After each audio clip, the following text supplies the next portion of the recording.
tolorana ny araby aloha ry bijery ajaina zay mbola tafiaraka aminay atao amin'ny fahitalavitra matevy amin'izao takarivan'ny zoma faharoambin'ny folo ny volana aogositra izao manasanao amitiavana ary anaraka hatramin'ny farany fotoana ny fampahalalam-baovaontsika eo amin'ny resaka fanondranana andramena any ivelany avy hatrany ary no isantarana ny vaovaontsika amin'izao alina izao momba indrindra ny raharaha fanondranana andramena avy eto Madagasikara ny azo an'i Singapour tamin'ny taona 2024 dia no ahafahan'ny fitsarana tany amin'ity firenena ity ilay mpandraraha voapanga tamin'izany raharaha izany.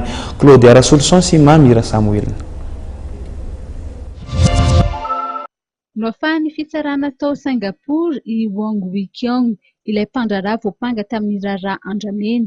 Fanondranana antsokosoko andramena avy aty Madagasikara miisa 3 alina nitranga ny taona 2024.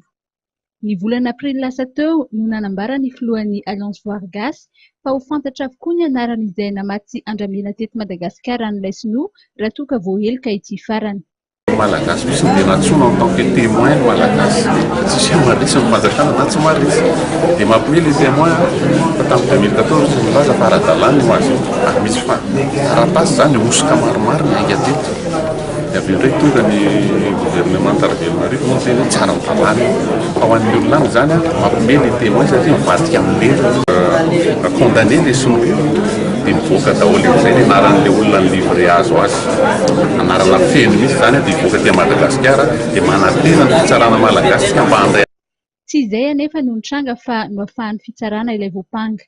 Ny taona 2024 no tena betsaka izay fanondranana andramena izay raha toa ka nahitana fienana izany ny taona 2024.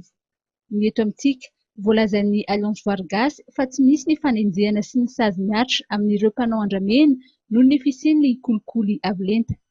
Fepetra-teny no takian'ny CITES mila tanterahan'ny fanjakana malagasy. Voalohany ny fanisana ireo taizina andramena, avy eo ny tsy isian'ny fanondranana antsokosoko intsony nanomboka ny taona 2024. Ny zava-misy anefa mitohy izay fanondranana antsokosoko izay. Mitanky ihany koa ny fampiarana ny lalàna ny CITES. Aina iamafy ny sasin'i Madagasikara ampiaro ny CITES ivoaka amin'ny volana septambra ho avy izao manoloana izay.